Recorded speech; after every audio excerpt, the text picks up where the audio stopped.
عارفين إن الصوت هو أهم حاجة في الفيديو، يعني ممكن تعمل فيديو جامد جدًا بس لو صوتك وِحِش أو مش واضح مستحيل يجذب أي حد أو ينتشر.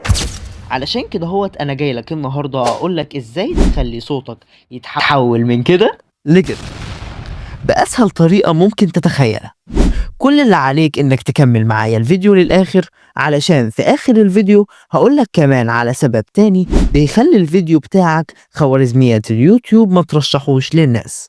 أول حاجة، إزاي تخلّي صوتك صافي ويريّح اللي بيتفرّج عليك، خصوصًا يعني لو محتواك صوتي بس مش بتظهر بوشّك زي كده.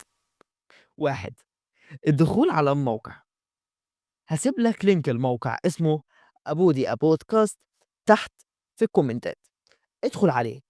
تاني حاجة تسجيل الدخول، هتدوس على تسجيل الدخول وهتختار حسابك في جوجل أو فيسبوك، وهتختار منه اسم وتاريخ الميلاد.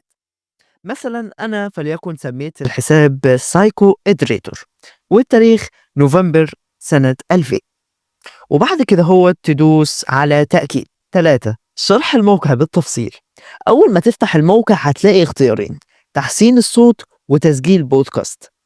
أنا عن نفسي باستخدم أول اختيار، بسجل الصوت من على الموبايل عادي جدا، وبعد كده برفع الصوت على الموقع من خلال أولا تحسين الصوت، بعد كده أختار الملف، بعد كده أحدد التسجيل، بعد كده أدوس تحميل الصوت، والموقع هيبدأ يعدل لي الصوت باستخدام الذكاء الاصطناعي، وهتشوف الفرق كبير جدا بين الصوت قبل وبعد.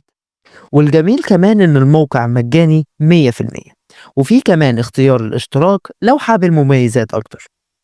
أما الاختيار التاني تسجيل من جوه الموقع، لو حابب تسجل جوه الموقع مباشرة وتخلي كل حاجة تسجيل وتحسين تتم مكان واحد، فأنا أرشح لك الاختيار جدا. آخر حاجة، ليه الفيديو بتاعك ممكن ما يتشافش؟ السبب التاني اللي بيخلي الفيديو بتاعك يفشل هو الصورة المصغرة. علشان كده الفيديو الجاي هخليه كله ازاي تعمل صورة مصغرة جذابة وفعالة 100%.